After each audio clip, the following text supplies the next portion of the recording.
Welcome to the Morning Wood. I'm your host, John Heights. I'm joined, as always, by my friend, the great Matt Modi. Everybody knows the best time to start laying the wood to the books is in the morning. That's what we do every single morning on this show. If you're not already subscribed, then get subscribed right now. Get the notifications on because you never want to miss another one of these shows for as long as you live. While you're doing all that, let's talk about what we did yesterday, Matt. I'm going to let you go first since you actually won something. Yeah, Jokic triple-double. I almost really jinxed myself when I said there's no chance he doesn't get a triple-double because he didn't score 10 points. Doesn't get 10 points because he had 8 points with 3 minutes left in the third quarter, and he didn't play the fourth quarter. But he scored one bucket. He landed on exactly 10 points. Thank God that one cashed. Yeah, the Paul George thing one hurts. He was obviously going to get 8 boards. So I went ahead and just counted that as a win in my official records because I knew that one was going to hit. So in my opinion, I do track the money as a win for the Paul George one. Smart. Yeah, I unfortunately did not. I got fired up, man. I had 200+ bets. DeJounte Murray actually finished, now that I think about it, he had 7 assists. It's kind of close to 10, I guess. Zion did steal a few, like I said. I didn't think he was going to steal enough, but he did. And then Beal got hurt. 20+ points, plus 200. I feel like that was a great move until he did get hurt. But the haters are going to say that he came back, but I would counter that by saying, hey, those 4 minutes that he was not in really cost us. So who knows who's right in that situation. I do know one thing. We've got bangers for today. I'm going to let you start. Appreciate it. Yeah, we're going to go with Damian Lillard, 25+ points. I was able to get this at plus 115. You can actually get plus 120 now, so you can get an even better price. That's at DraftKings. The Magic defense, I feel like we always get kind of suppressed props against them because, they're a legitimately good defense. They're second in defensive rating. I think they're fewest in points allowed, if I remember correctly. Don't fact check that if it's wrong. But the one area that they struggle happens to line up with how Damian Lillard scores. They allow the 6th most points per game to pick and roll ball. 7th most points to pick and roll ball handlers. 10th most via free throws, 7th most via isolation. It's kind of the similar thing, like these guards that can pull up from deep, that can run a ton of pick and roll or ISO, and that get to the line. Those players have success against the Magic. That's number 1, number 2, number 3 in terms of play type. That leads to Damian Lillard's points. So 25+ for him. He's done it in 20 of his last 30 games. He's done it in 22 of 30. That's his main line. 25 points. He's done 18 of 32 times this year, so over 50% hit rate, 4+ money banger. And he's done it in both games against the Magic. 28 points, 29 points against the Magic, both times in both games that he played against them on 15 shots and 21 shots. So the volume was there. He honestly didn't even shoot that great. He still got there with ease. I thought about doing 30+ just to really get spicy, but since we're still getting plus 115, plus 120 on 25, that's where I went. Nice. That feels right.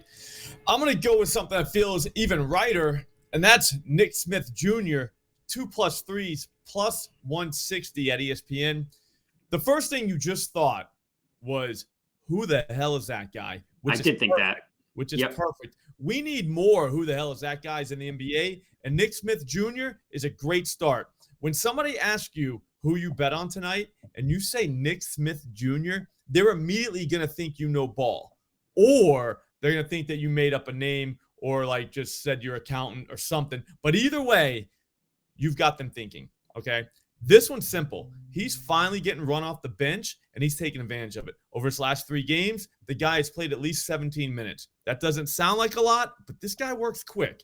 In those 3 games, he's taken at least 4 threes in all of them, and at least 6 threes in 2 of them. All he has to do tonight is hit 2 threes. This feels too easy. Whenever you can bet on a guy that you've never heard of, I feel like that just shows that you know ball. I'm going to go with Trae Young, 13+ assists, plus 120 odds at Bet365. The haters are going to say this is a crazy price on someone to get to 13+ assists, which I understand. It's all about the matchup here. We targeted DeJounte Murray yesterday against the Bulls. Didn't quite come to fruition, but the look was there. And just because one player missed it yesterday, not going to completely change my mind. Bulls have allowed the most assists per game to point guards in the NBA. 6 of 8 players similar to Trae Young have hit their assist prop over against the Bulls. That includes Trae Young, who's done it all 3 games against the Bulls with 16, 13, and 13 potential assists in those 3 games. The most important thing here are the potential assists. 23, 26, and 22. He's had 22 potential assists in every single game against the Bulls this year, all three. And let's say that's the floor, he's going to get at least 22 potential assists tonight. He's hit 13 or more assists in 13 of 16 games in which he's had 22 potential assists. He's averaging 15 assists in those games. So, the haters are going to be scared off because this is such a high price. And I'm just telling you to not be scared. Nice. That's a good message for anybody in any situation, really. Just don't be scared. Yep. Don't be scared. Yep. All right. So next, I'm going to go with another guy that no one's ever heard of. It's the same guy, Nick Smith Jr., 8+ points, plus 145 at ESPN Bet. That's right. I'm doing something that has never been done before on this show. I'm taking the same guy to do two different things, kind of. I mean, if he cashes the made threes prop, then he's well on his way to cashing this one too. But people don't realize that Nick Smith Jr. is a scoring machine. The casuals just don't even know about him yet. All right. Tonight, he's getting one of the worst defenses to ever put on an NBA jersey in the Utah Jazz. On top of that, they just run up and down the court at one of the fastest paces in the league. On top of that, their opponents average 40+ three-point attempts per game. This is the exact type of environment a guy like Nick Smith Jr. can get loose in. He's played at least 17 minutes in each of his last 3 games, just like I said before, and he's got 8+ points in every single one of them. That's almost 100%, Matt. There are people out there calling me soft for not going 10+ at plus 260. I don't blame those people. This feels too easy. So are you going to go the 10+? No, I'm only going 8+. Okay, got it. I don't bend at the knee for any of the haters. That's smart. Even when they're right, and I'm probably wrong. It's a good stance to have. I'm going to go with Scotty Barnes, 10+ rebounds, plus 130 odds at, excuse me, plus 200 odds. I was looking at the different one. Scotty Barnes, 10+ rebounds, plus 200 at Bet365. Now, you could go over 8.5 for plus 122, but I honestly think that the better value here is on the plus 200 number at 10+. It's all about the matchup against the Celtics. What do we know about the Celtics? They bomb threes. That's what they do. They just bomb three-pointers. They got everybody on their teams healthy, so they're going to continue to bomb threes. That's perfect for someone like Scotty Barnes, who rebounds off the three-pointers the most on the team, and that's where the majority of his rebounds come from as well. Anything close to the basket, that's going to go to Jakob Poeltl. Celtics don't shoot anything close to the basket. All the rebounds are going to go to Scotty Barnes. The last time he played the Celtics, so get this, he had 13 rebounds, so he went over easily. I think he had 8 or 9 in the first half. The Raptors lost that game by 54. And he's they might have only missed 13 shots, and then he just got every single rebound. You know what I mean? Like, they lost by 54, and he still got 13 rebounds against them. You look at players similar rebounding profile to him, which are kind of like these point forward, catch the ball and go, rebound off of a long shot type of guys. Only 3 guys have played, according to Props Madness, played the Celtics. All 3 have hit their rebound prop by an average of almost 4 rebounds above what their over-under is.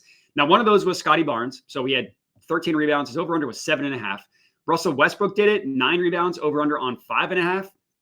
Josh Giddey did it, 8 rebounds, over-under also on 5.5. It's just a phenomenal matchup for Scotty Barnes. They could still lose by 30, and he could get 10 boards because he did it in a game they lost by 54. So for plus 200 for this, I just thought it was such a good value. That feels like a really good deal, and it really feels like we just swept the board again. That's crazy. 5-0. It does kind of feel like that. Damn, dude, 5-0. If we parlayed all 5 of those, I don't know what it would be, but it would be a lot. That's insane. Yeah. That's insane. Yeah. We're gonna get some correlation nicked with my guy Nick Smith Jr., but it doesn't really matter to me.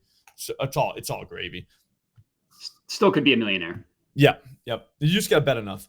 All right, guys, that's going to do it. Find Jedi Modai at Jedi Modai on Twitter and YouTube. You can find me right here on this channel. Just hit subscribe, get the notifications on. We're going live later today to find more bangers at OddsJam. With the NBA, you know how it goes. All the injury news starts to come out. Lines start to shift.